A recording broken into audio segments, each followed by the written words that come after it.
The New York Rangers are struggling to score goals as of late, but they're still getting some great goaltending, and they are in contention in the Metropolitan Division. John Chik of Locked On New York Rangers joins us to discuss the Rangers situation. All that and more coming up on this episode of the Locked On NHL Podcast. You're Locked On NHL, your daily podcast on the National Hockey League. Part of the Locked On Podcast Network, your team every day.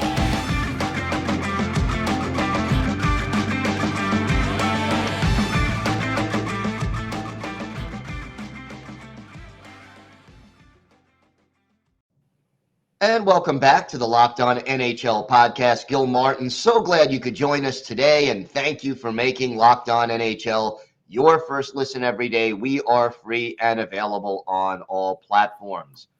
It is my pleasure to welcome back to the show the host of Locked On New York Rangers, John Chik. And John, a big win for the Rangers out on the West Coast, but it wasn't easy against the Sharks. Almost blew that one. What was your key takeaway from that game? Well, honestly, I love the Rangers game up until about the final minute 07 there because, Adam Fox got the empty netter. You're up 2-0, and you should be just about home free. Never say never. That's enough time to score 2 goals, but it really shouldn't happen. And the Sharks score one with 15 seconds left, and Igor with a great save with 4 seconds left to avoid disaster there. But up until that, I thought the Rangers played great. I know it's easy to kind of scoff and say, oh, it's just the Sharks, congratulations. But, the Sharks started the season 0-5. They've basically been about a 500 team since then. They had won 3 out of 4 going in. Of course, they had home ice advantage as well. And, I said, and Gerard Gallant mentioned this after the game, it might be the Rangers' best win since opening night when they beat Tampa because it was such a grinded out kind of a game. A lot of action, very high paced. And, it's easy to look at a game like Detroit, and the Rangers beat them 8-2 and had that great third period. And you might think that's, maybe one of the best wins. But, this is a dogfight. The Sharks were in this game. They played really hard. The Rangers got great goaltending. They were skating really hard, very good skating the entire night. Created a bunch of scoring opportunities, just could not finish until Julien Gauthier kind of played the role of unlikely hero late in the third period, giving them a 1-0 lead. So overall, I thought it was a great game. If you can just erase that final minute there where, if you're a Ranger fan, you're probably losing your mind watching that. I know I was. But yeah, besides that, man, 59 minutes of really solid hockey. And they got 2 more games on this road trip. And you just hope that they can get a couple more wins before the little Thanksgiving break here. Yeah. You mentioned that goal scoring is a little bit of a struggle lately. One player who has been slumping, at least as far as putting the puck in the net over the last few games, Artemi Panarin. That's unusual. What's going on with Panarin right now? Yeah, I think with Panarin, and this can be the case for a couple of different guys on this team, but he's certainly one of them. There's times where players on this team, and I've talked about it on my show, they can be selfless to a fault where, everybody wants to make that extra pass and everyone wants to set up their buddy. Panarin especially, whenever the Rangers have a power play, he's always looking to hit that cross-ice pass to Mika Zibanejad. And Gil, I know we talked about this when we did our Ranger Islander crossover not too long ago. Yeah. And, on one hand, Panarin passing to Mika on the power play and setting up a one-timer, that's good, right? That you take your chances with that anytime. By that same token, though, I'd like to see Panarin pull the trigger a little bit more often on the power play. He can shoot it himself. And, while we're on the subject of the power play, I wouldn't mind seeing Adam Fox take a couple more shots at the net. It feels like on the power play right now, and they have been good on the power play, but it feels like they're a little too comfortable just going to that Mika one-timer. They've got so many weapons on that top power play unit. Use it, spread the wealth a little bit and try some different things. And, as for Panarin, I think he's just got to shoot a little bit more often. I don't think he's played poorly or anything like that. He looked good in the game last night. Just a mini slump. I don't think it's anything to be too concerned of long-term as far as, him scoring. He just got to shoot a little bit more. One player who is definitely not slumping after a little bit of a slow start is Igor Shesterkin. He is rounding back into form, and right now he has all 9 of the Rangers' victories under his belt. Tell me what the difference is between Shesterkin maybe the first couple of weeks of the season and what we've seen recently. Yeah, he's really on a roll these past 3 games. I talked about that on the show that I'm going to be releasing on Monday. He's really just kind of picked it up. I don't know. There were times earlier this season where I think his defense kind of failed him a little bit. There were a couple instances where maybe he left in something of a soft goal. But to me, more than anything, whatever you want to call it, a slow start or whatever, it's just kind of a reminder that Igor Shesterkin actually is human. And I talk about this in the most recent episode as well. Every goalie on this planet, sooner or later, you're going to go through a rough patch of some kind, one time or another.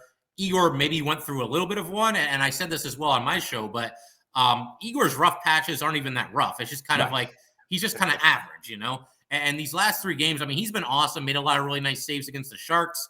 And yeah, man, he was awesome in the game that they lost in overtime right before that as well. Kind of a hard luck loser in that. So Igor, man, he's not a concern for me. I think he's going to be just fine. And the Igor that we've gotten in the last 3 Ranger games, 2 of which were wins, that's the Igor that we all know and love and that we saw all season last year. Are you concerned at all about Yaroslav Halak? I mean, he hasn't always gotten a lot of support defensively from his team, but he's still winless at this point. I'm actually not. As far as backup goalies are concerned, I think he's fine.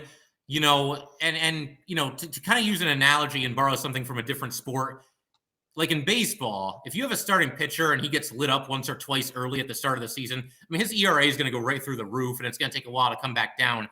For Yaroslav Halak, I know the numbers aren't really that impressive, but he had a really bad start against Columbus where he was not good at all. Besides that, though, the way I look at it, I kind of just divide it into like, okay, he started 5 games. How has he done in all of them? Well, he was really bad against Columbus. He was so-so against your Islanders. The other 3 games that he started, he's been good to very good. And I think for a backup goalie, you'll take that. And I think eventually it'll round back into form. His most recent start, I think it was the most recent one, they lost in overtime. And I mean, he smashed his stick against the crossbar. You could tell he really wanted to win that game, really wanted to get a win for his team, and just wasn't able to do so. But he's actually played a lot better than I think the stats would suggest. And like I said, that one game against Columbus, that's kind of why his numbers are not so good right now. But I think it'll eventually turn. The times that we've spoken in our crossover episodes and when we've had you here, we've always talked about the young players on this team and how important their development is. We're reaching the quarter pole of the season. Where are the young stars and how is their development coming? Yeah, I mean, I figure, there's a few that we could go to here, but the 2 that everybody always asks about, they always want to know, how are they doing? What's going on? What are they playing on the right line combinations, all this stuff? Obviously, Kakko and Lafreniere. I would say that, obviously, you look at the point totals, they both have just 7 points in 19 games, which is pretty underwhelming. And I do think overall they have to play a little bit better. Kakko hasn't scored a goal. I think it's up to like 14 games now. I do think that they've played better than their stats would suggest. Kakko in particular, he's so good, and he's just kind of learning to do this the past, season or 2 here. He's so good at just maintaining possession in the offensive zone. When he's got the puck, very, very difficult to separate him from that if you're on the opposing team. And I think it took him a while to also kind of figure out, like, nobody's going to be mad at you. If you drive possession in the offensive zone and you hang on to the puck and you are able to keep offensive zone possessions alive, then by all means do it. Use that skill set to your advantage. I thought he looked really good in the Sharks game. Could have easily scored. He had a backhand chance from the slot. The goalie was out of position. A defenseman went down and blocked the shot. So a little bit snake bitten at this time. Again, it's a situation where I think at this point, most Ranger fans would agree. We would have thought that Kakko and Lafreniere would be a little bit further along. I do think that with every passing season, each of those players continues to get a little bit better. But I've talked about this on my show as well.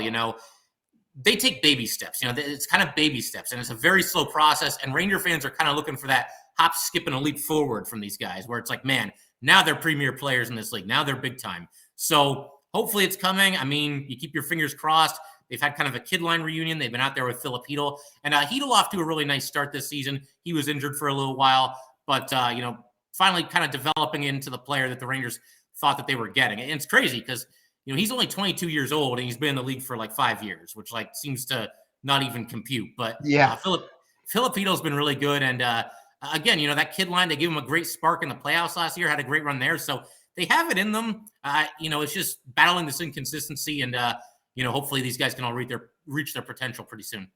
We shall see. We all know progress for hockey players is not linear. So, but hopefully for Ranger fans, they'll get there. John, why don't you tell our viewers and our listeners where they could find the podcast and where they could find you on social media? Yeah, so the podcast, I mean, wherever you're listening / watching this podcast right now, obviously you can find Locked On New York Rangers too. It's available on all, audio platforms. It's available on YouTube. And as far as finding me, I'm on Twitter at jchik17. You've also got the show handle on Twitter at LO_NY_Rangers. And definitely give us a follow and feel free to come talk to me about Ranger hockey. Always like meeting some new hockey fans. All right, John Chik, always a pleasure. Thanks for joining us today. All right, Gil, thanks for having me, man. Today's episode is brought to you by your friends at BetOnline. BetOnline.net is your number one source for sports betting info, stats, news, and analysis.